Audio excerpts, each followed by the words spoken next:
Sahana bhavatu, Sahano bhunaktu, Saha viryam karvavahai, Tejasvinavaditamastu ma vidvishavahai. Om Shanti, Shanti, Shanti.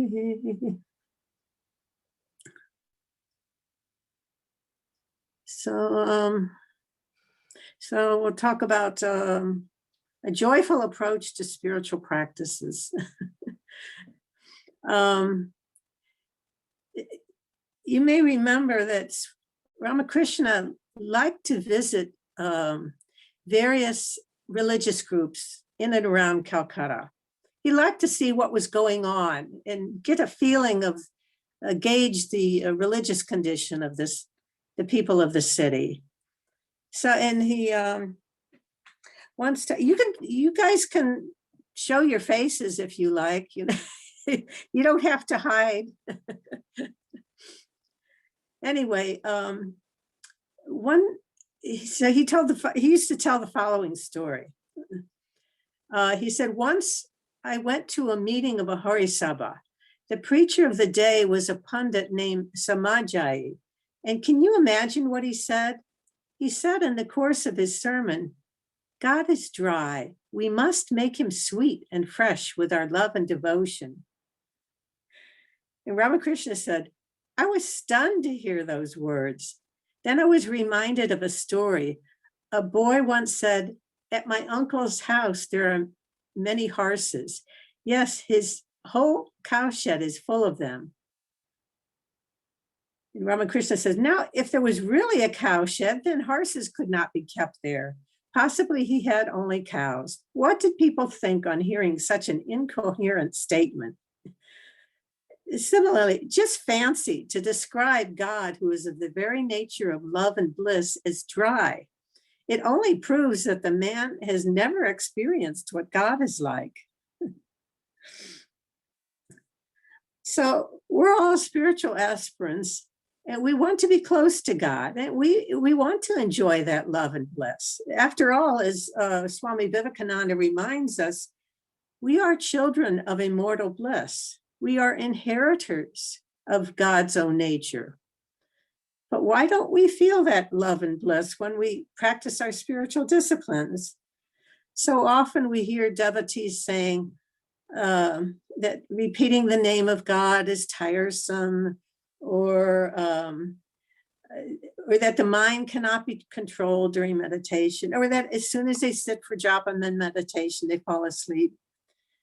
Now, so there are various reasons for missing out on this experience of God, in God's love and bliss. It might be that we have become blinded by Maya and are stubbornly holding on to wrong ways of thinking or behaving. Or perhaps due to our karma, we have some obstacles. Or perhaps we just succumb to laziness. Now, God's nature cannot change, so the fault must be ours. Yes, we need to overcome these problems and, oopsie, an obstacle, but there is something else we can do in the meantime. We can also try to move forward by increasing our desire for God. Like Ramakrishna said, when you move towards the east, the west is left behind. So, we could try and putting our attention on moving towards God and let these obstacles and faults, let them be left behind in the dust. So we'll look at some ways we can take a joyful approach to our spiritual practices to remind us what God is really like, so that we can move forward, and also so that we can feel the presence of his divine love and bliss. But let's also remember that God is truly closer to us than anything or anyone else. No matter what we do with his picture or his image, or how we think of him, our main goal is to remember that he is right within our hearts as our own inner self. So now there are two ways we can kind of move forward, increase, two ways to recharge our spiritual life, you could say. The first way is to cultivate appreciation. The second is to cultivate enthusiasm. But before we work on these, we should take a look at our faith, as we need a strong dose of faith in God and faith in the teachings to activate this. It won't work to try and appreciate our spiritual traditions and practices if we don't have deep faith in them. I myself have seen the terrible, the tragic consequences of a doubting Thomas attitude. It's painful to see someone struggling like that. And I'm sure it's even more painful for the person struggling. Now, having our doubts and questions answered in the beginning is one thing. That's good. That's the way it should be. But to hang on to them year after year, that's a problem. So, well, of course, I'm not saying that we should swallow any kind of crazy idea that comes across our path. And I'll give you a personal example. Usha knows that I spent a few days in Assisi a few years ago. I did a retreat there in Assisi, the home of St. Francis. And the very first evening I was there, I was walking towards the basilica, and this very impressive Italian monk walks towards me with this gang of young people following him, So he was, unlike the other monks of the Franciscan monks who were living there, he was barefoot. He had this coarse tunic on with a rope around his waist.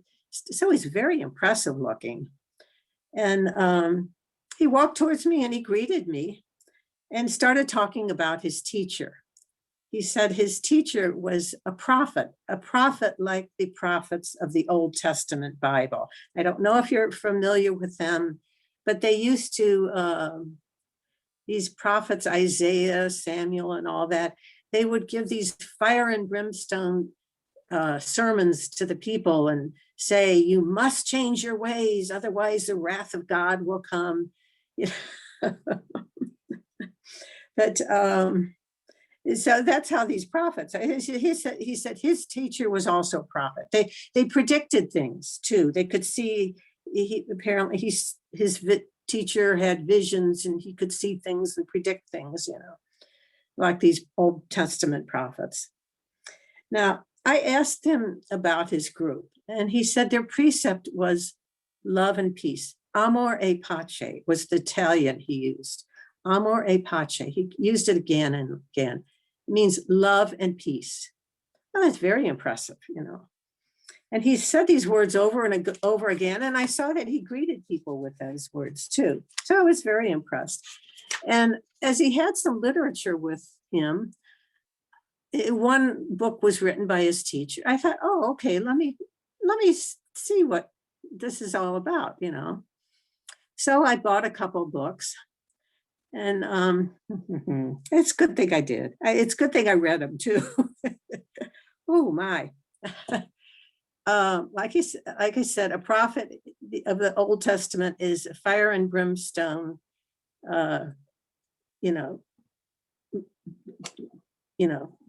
the wrath of God is coming. Oh, it was totally a venom-spitting denunciation of a few groups of people. And when I say it was pure Nazi propaganda, you'll understand. It was really pure Nazi propaganda. And he was even denouncing Pope Francis, who I think is wonderful. So I thought, where is love and peace in this? It's nowhere. It's nowhere in this. It's all his love and peace is just words for them.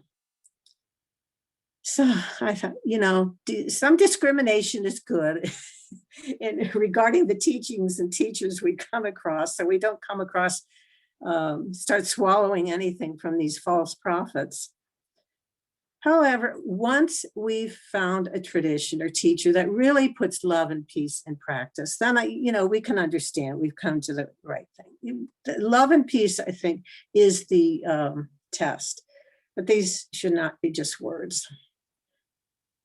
So all the basic religions of the world have love and peace as their foundation. That's for sure. But only we should be aware of these false prophets. So once we've taken up a path and start practicing under the guidance of a guru, then we should put our heart in it. Here we need faith, guileless faith, faith like a child, as Ramakrishna says. And without this, our appreciation, enthusiasm will take flight at the least sign of difficulties. And there's always going to be difficulties, of course. That's just life. So now we'll start with appreciation. Now, many of us have been initiated with a mantra or mantras. Now, do we ever stop to think where these mantras have come from? For example, perhaps we repeat the Gayatri Mantra every day, And yes, women do repeat the Gayatri Mantra, I can tell you. Do we ever remember that this mantra has been repeated by most of the great saints of India? Shankara, Ramanuja, Madhva, Sri Chaitanya, Ramakrishna, all these great saints have repeated this Gayatri Mantra. That we are inheritors of this mantra from them.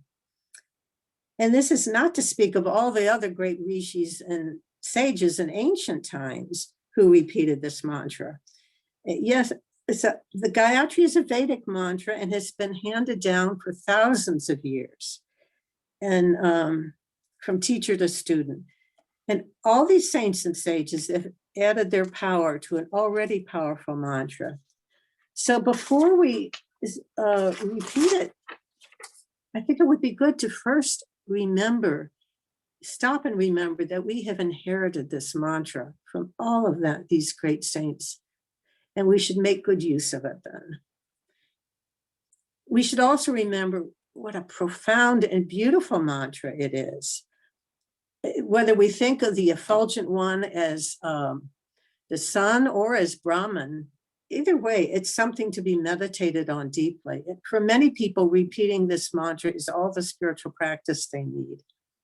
But similarly, with our Ishta mantra, the mantra we have been initiated with, these have all been handed down to us from those who have attained perfection through them.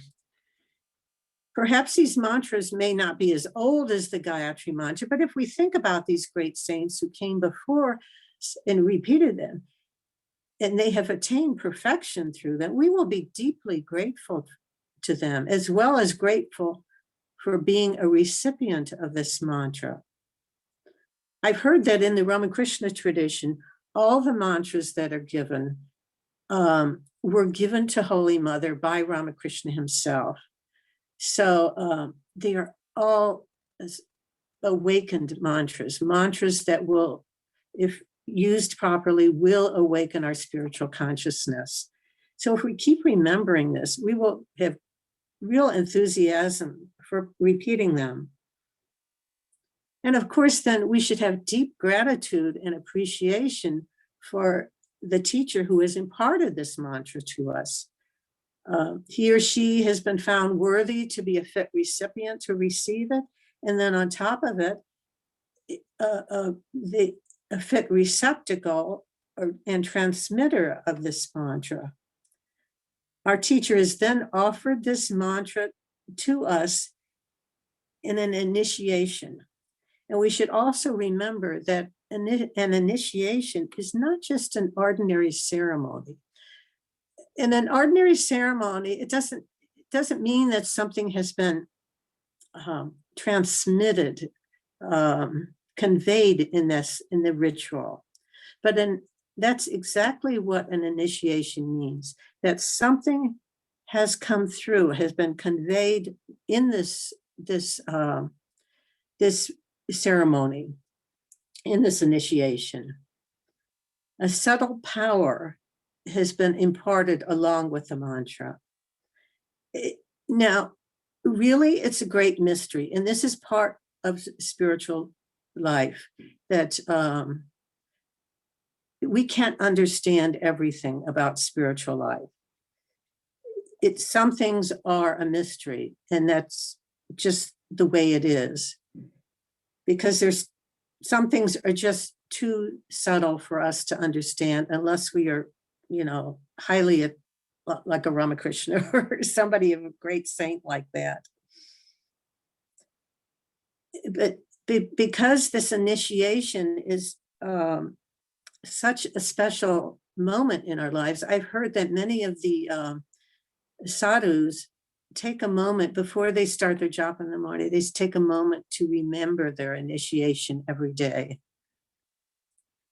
But still, we find that people do not have much faith in the mantra. This is because the mantra is, again, such a subtle thing. It's a mystery, and so is its power. It's very difficult to understand how such a subtle thing works. Ramakrishna often spoke about the effects of repeating the name of God. He said, if a person repeats the name of God, his body, mind, and everything become pure. He said, have faith in the name of God. Again, he said, there is great power in the seed of God's name. It destroys ignorance. A seed is tender and a sprout soft. Still, the sprout pierces the hard ground. The ground breaks and makes way for the sprout. My own teacher, Swami Satprakashananda, used to describe how at the time of initiation, when one receives a mantra from the Guru, it is as if the Guru has planted a seed within our heart. Then it's up to us to nourish the seed by repeating it, and not just repeating it mechanically, but repeating it with love and devotion. This is how we water and nourish the seed of the mantra. If this is done, then the seed will eventually sprout and grow into a beautiful plant with flowers and fruit.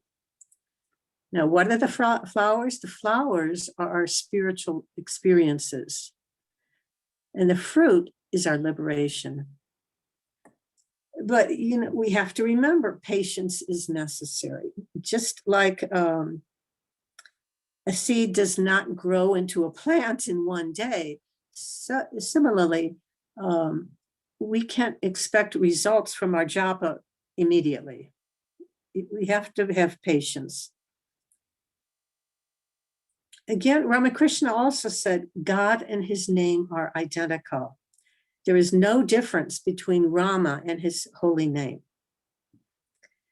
But how is this possible that a name of God is, a name? And God, how is the name of God and God himself are one and the same? How is this possible?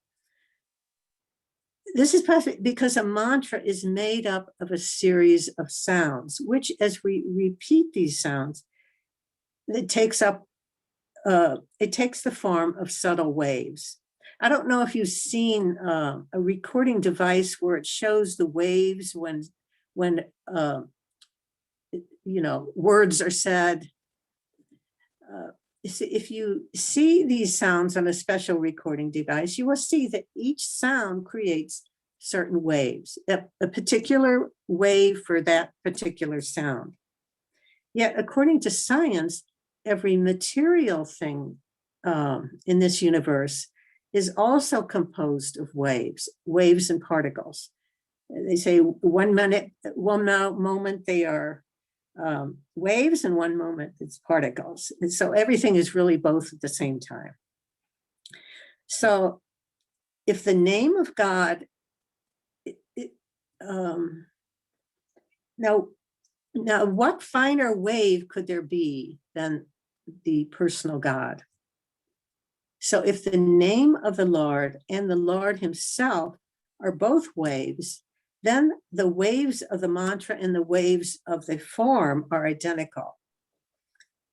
And regarding this, Swami Vivekananda says in his Bhakti Yoga, he said, in the individual, the thought waves rising in the limited mind must manifest themselves first as words, and then as the more concrete forms.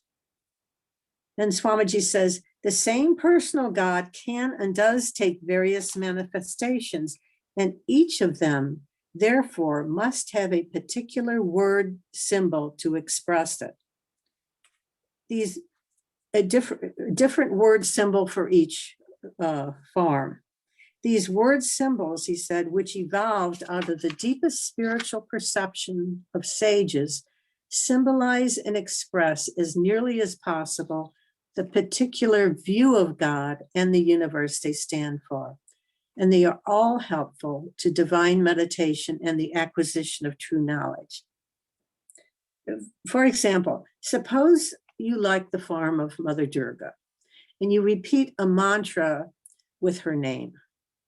So that form of the mother and the mantra bring up in your mind a particular view of God and of the universe, a view that specifically appeals to your mind.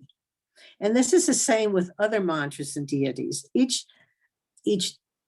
deity will have its own particular mantra with a particular world view of it, the view of the universe. So, as we said before, in addition to having faith in the sanctity and power of the mantra, one must also have faith in and reverence for the Guru who has graciously planted that mantra in us.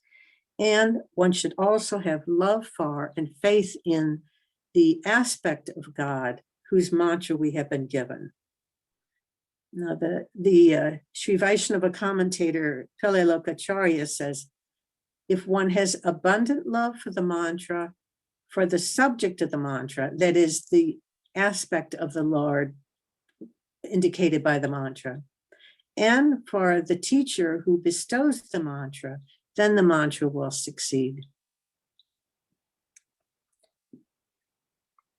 Now, most of us here, especially if we've been initiated by a guru, have also received from some instructions on meditation. Now, where do you think these instructions have come from?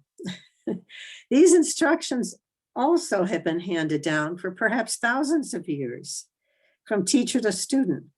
In fact, we have to wonder how many thousands of years ago did people begin to understand that the way to know the divine reality is to look within our own self. How many thousands of years ago did this happen? And how many thousands of years before that did it take them to realize this? So these instructions have been handed down because they have been found to work. But do we really think about and appreciate how amazing they are? Maybe if we feel sleepy, we should try to remember this. Now, one of the best commentaries on meditation on the personal God, I feel, was given by Ramanuja. According to him, regarding remember, he uses the word smarana, remembering the Lord. Here, Ramanuja gives a wonderful teaching in his Sri Bhashya, his commentary on the Brahma Sutras. He equates remembrance, smarana, in fact, to both meditation and seeing the Lord, actual seeing. He says meditation is a constant remembrance of the object meditated upon like a continuous stream of oil being poured from one vessel to another without a break in the flow. This form of remembering is as good as seeing. Remembrance, when exalted, assumes the same form as seeing or direct perception. So we can think about this. When we're meditating, what we're doing is remembering the Lord, and in our remembrance, we are actually visualizing, seeing the Lord. So he said, Ramanuja says, this constant remembrance, which is the same as knowing, when practiced throughout life, is the only means to the realization of Brahman. Now, meditation is extremely important to Ramanuja because meditation, that is this continuous remembrance, smarana, it not only awakens the consciousness of the divine within us, it actually awakens the divine within us.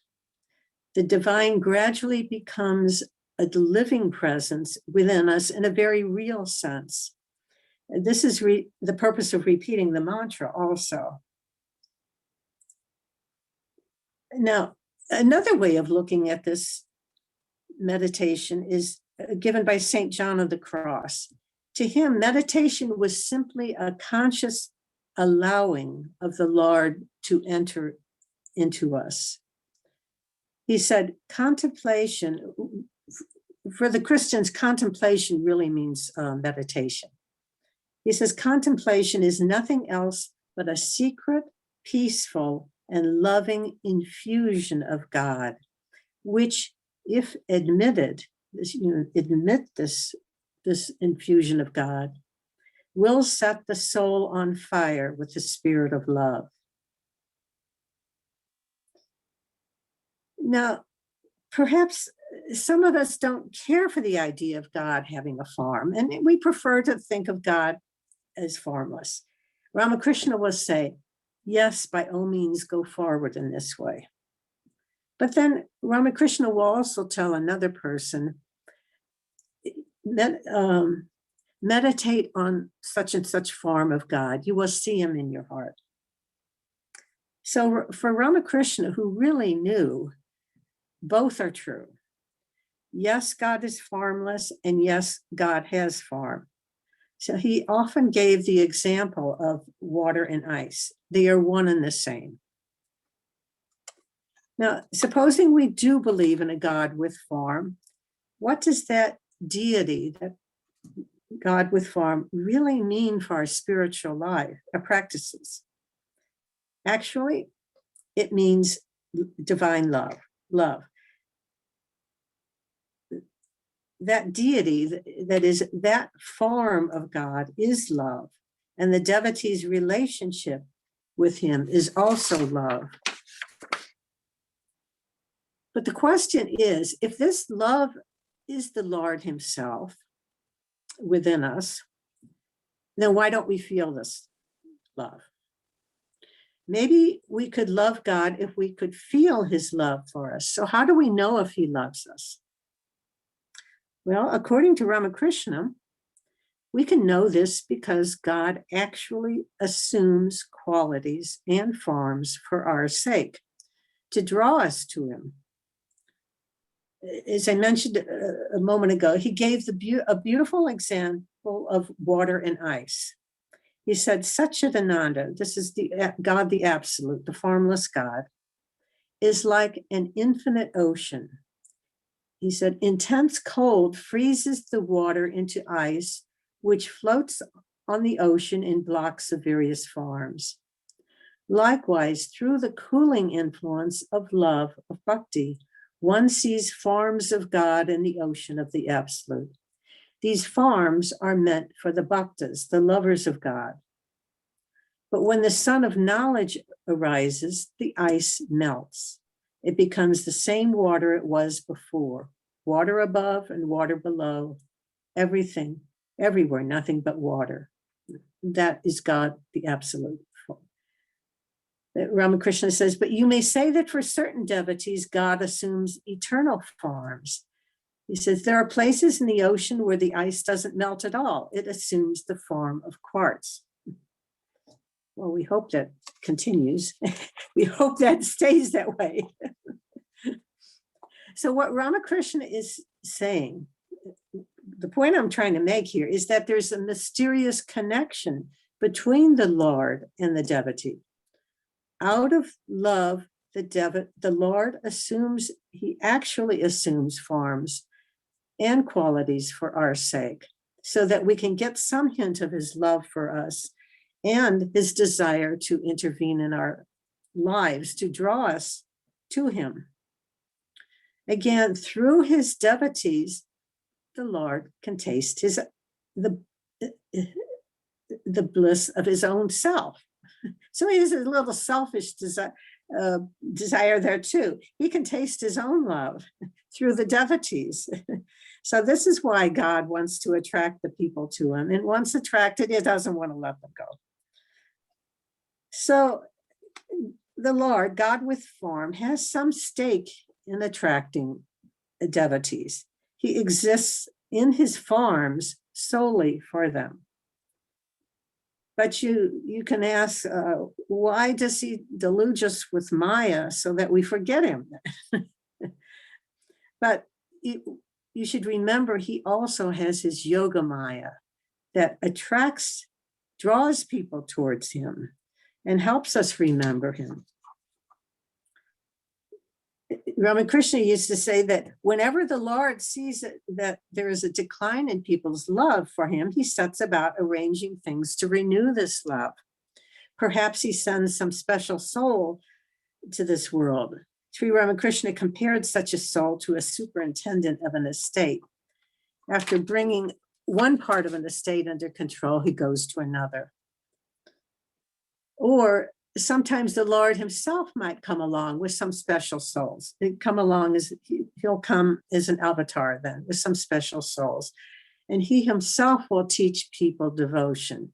In this way, a whole paradigm shift takes place in people's thinking, and more people become drawn to God. We see this with every avatar that comes. The whole world seems to take a whole shift in its way of thinking. It never fails. So going back, you may wonder where our forms of God come from. Well, according to Ramakrishna's illustration of water and ice, they come from us. They come from the divine self within us, whether we know it or not. So how can we not love them?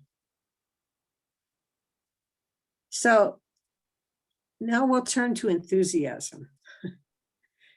If we can really get our appreciation stirred up, we can get the enthusiasm we need to joyfully practice our spiritual disciplines. But sometimes if our enthusiasm still nods off, we can prod it a little in various ways to awaken it. Spiritual seekers have different ways of doing this, and we'll look at a few here. I'm just going to give some suggestions. I'm sure as you go along with your practices, you also find ways, even little things that can help to stir up your enthusiasm.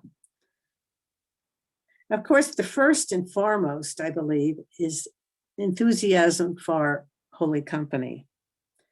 Nothing beats association with a great soul. And I know this from my own experience. But I know also it's not always easy. And especially now in this year when we're all cowering from a dangerous pandemic. As this is a pandemic year, of course, there's not much chance of close association with a teacher.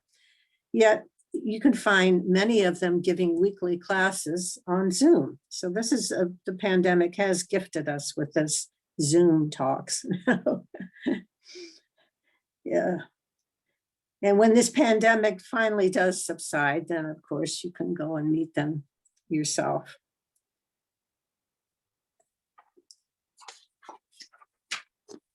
All right. Now, there are other options also. Studying holy books is also a form of holy company. a great form of holy company.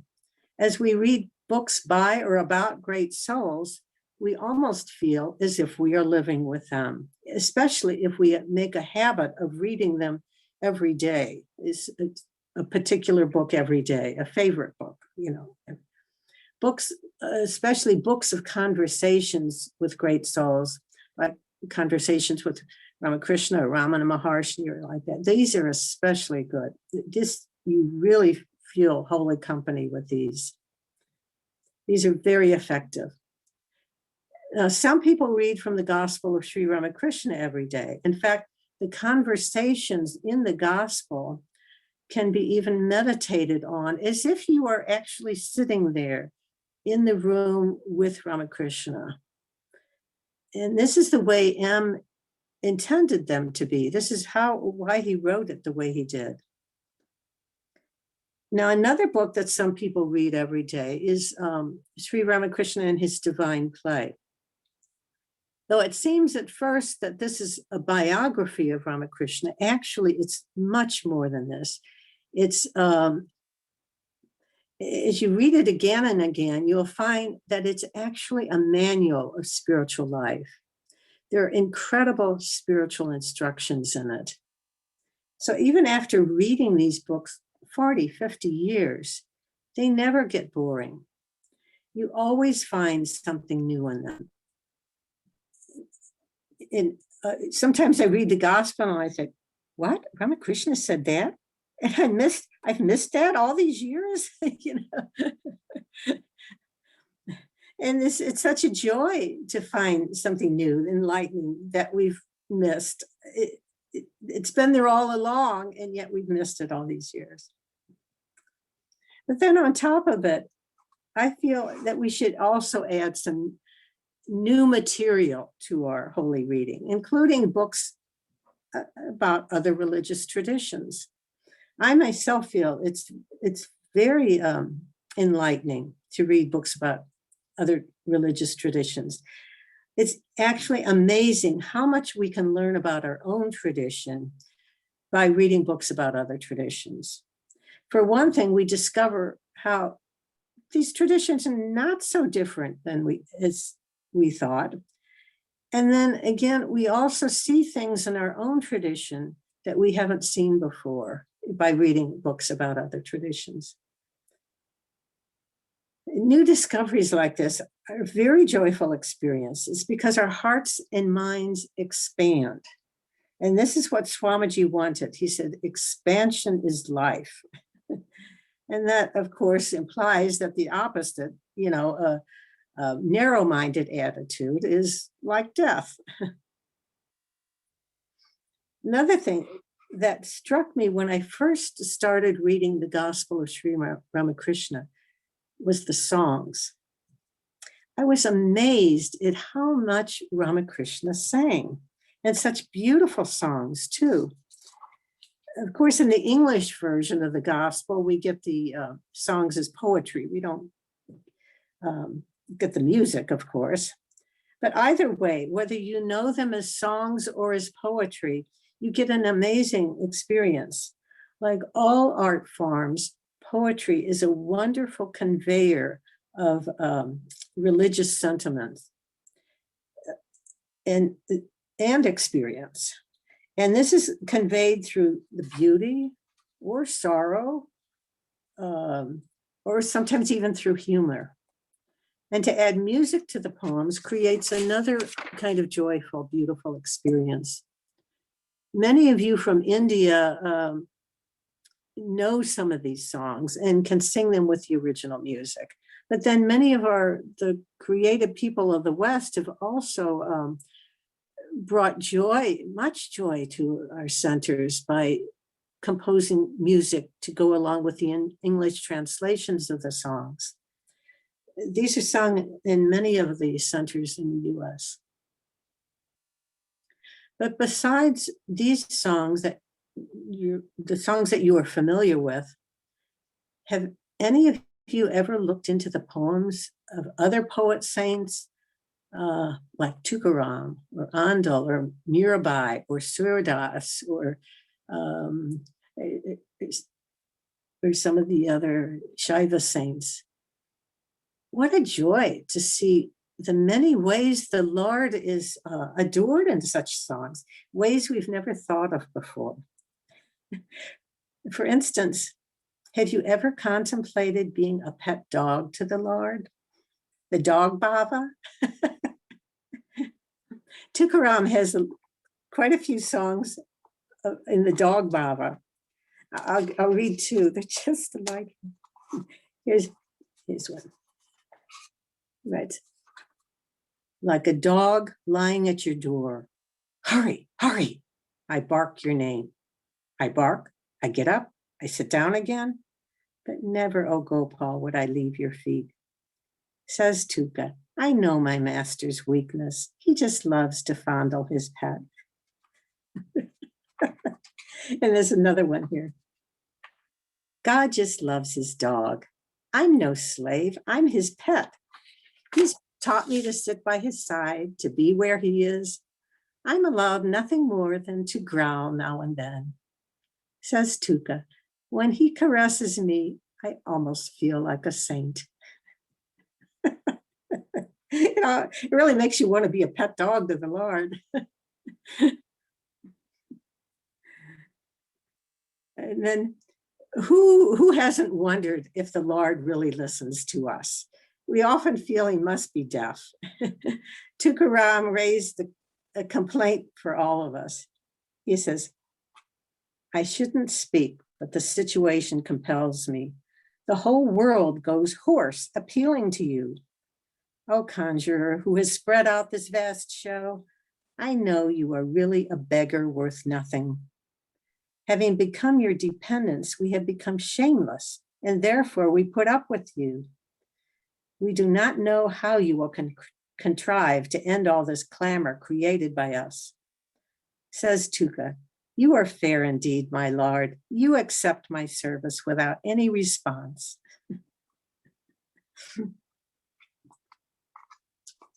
Or then there's poets in other traditions too, like the poems of Hafiz or Rumi or St. John of the Cross. Here's one by Hafiz. I am happy even before I have a reason. I am full of light even before the sky can greet the sun or the moon. Dear companions, we have been in love with God for so very, very long. What can Hafiz now do but forever dance?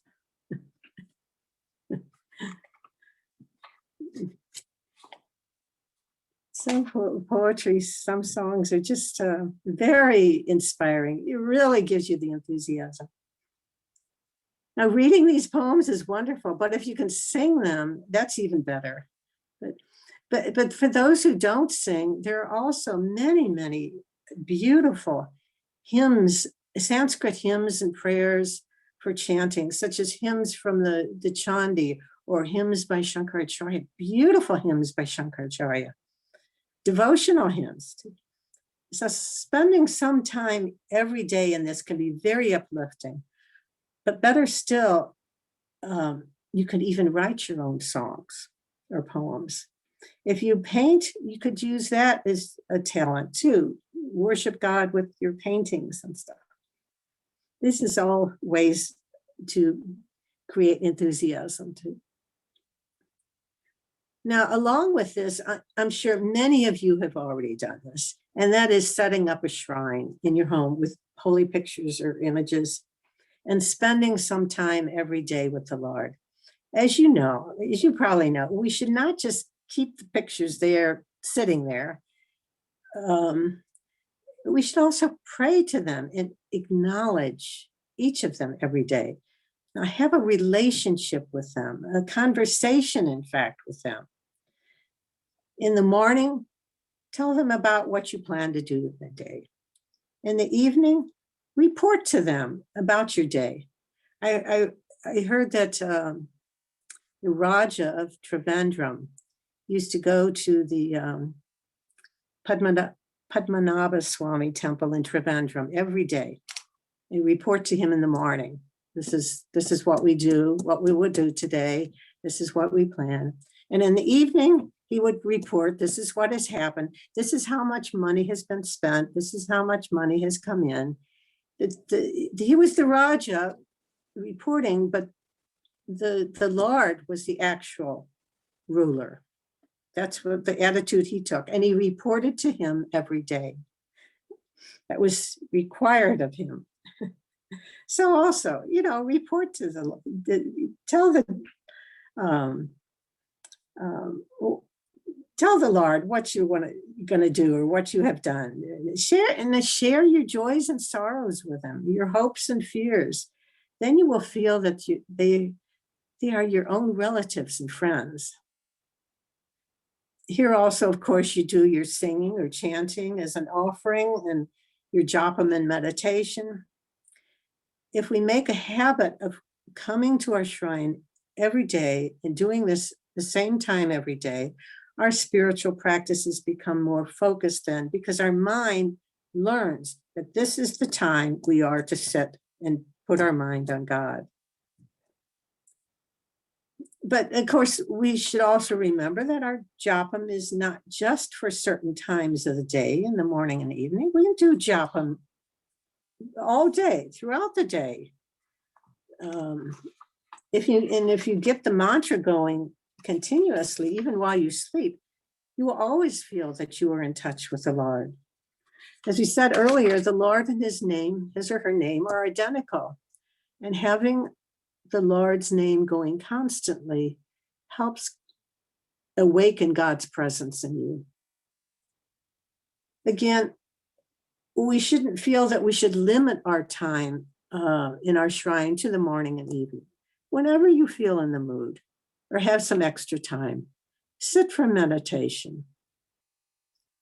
I feel it's especially helpful to our spiritual life to also meditate and do japam before we go to bed.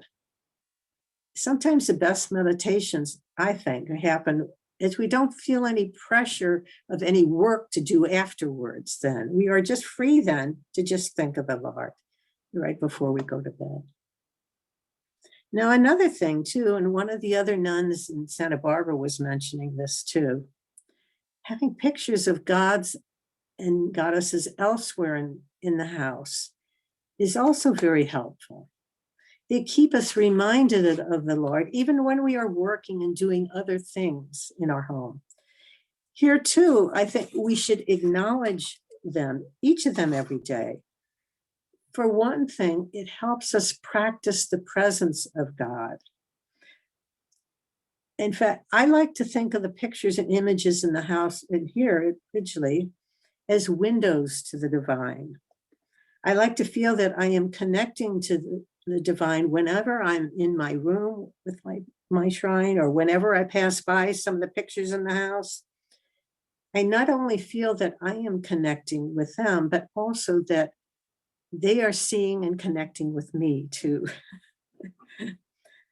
So obviously we believe that God is everywhere, within us and without.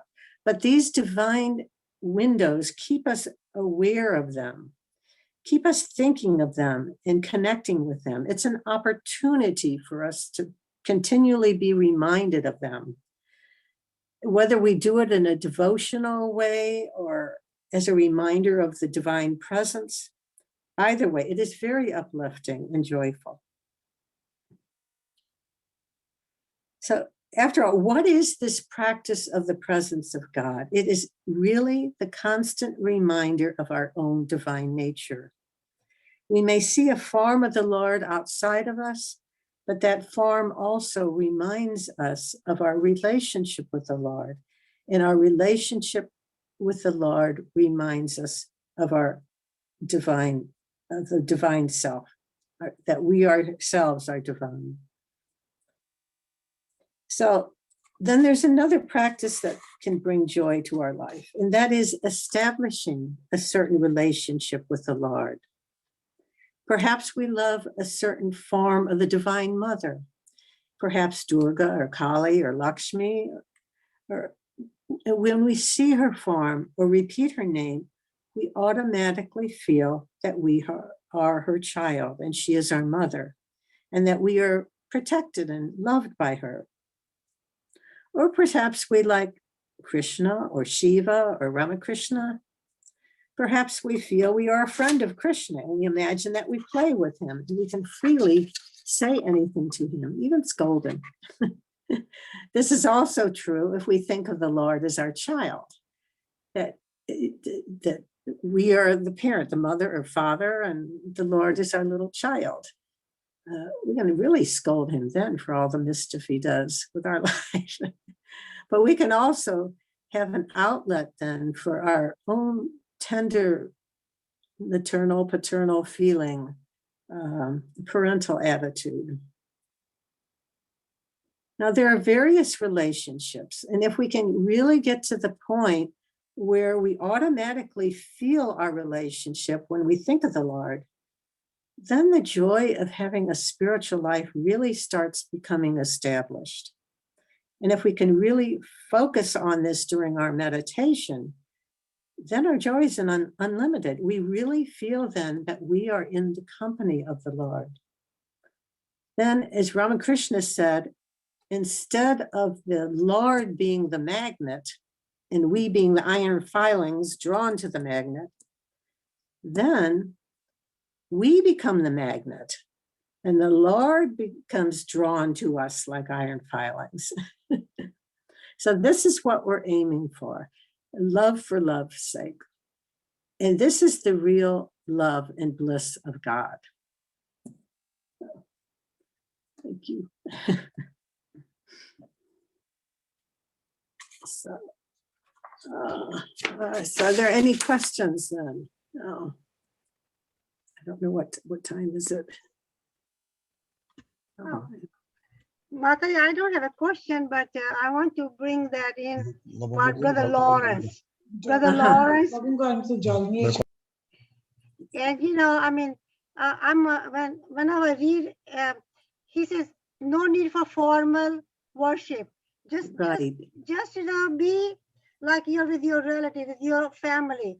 So talk about, that's very much like what you have said. So that's a small book, so inspiring to read the letters and see what he does.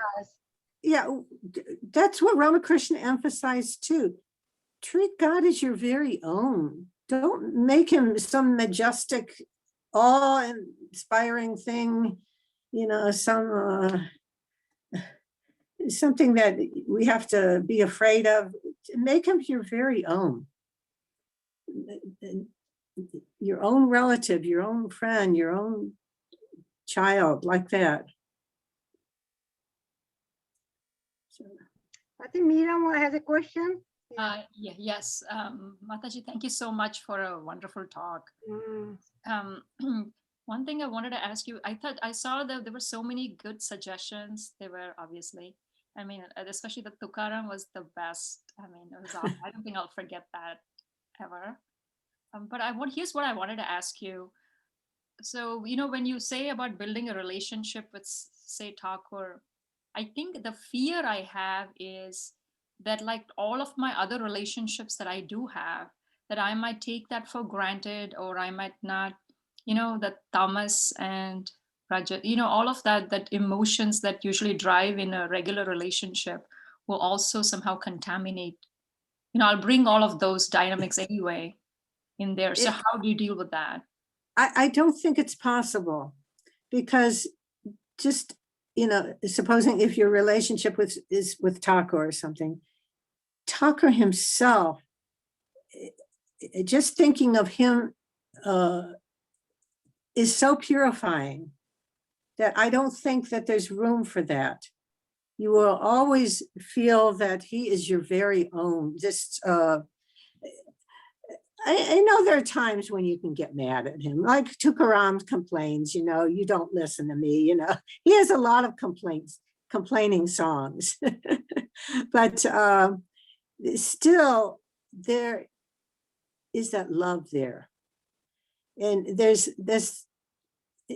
a special love that radiates from God that I don't think can contaminate. You can't contaminate that relationship in any way, in that way. It's to me, it's just not possible. Thank you.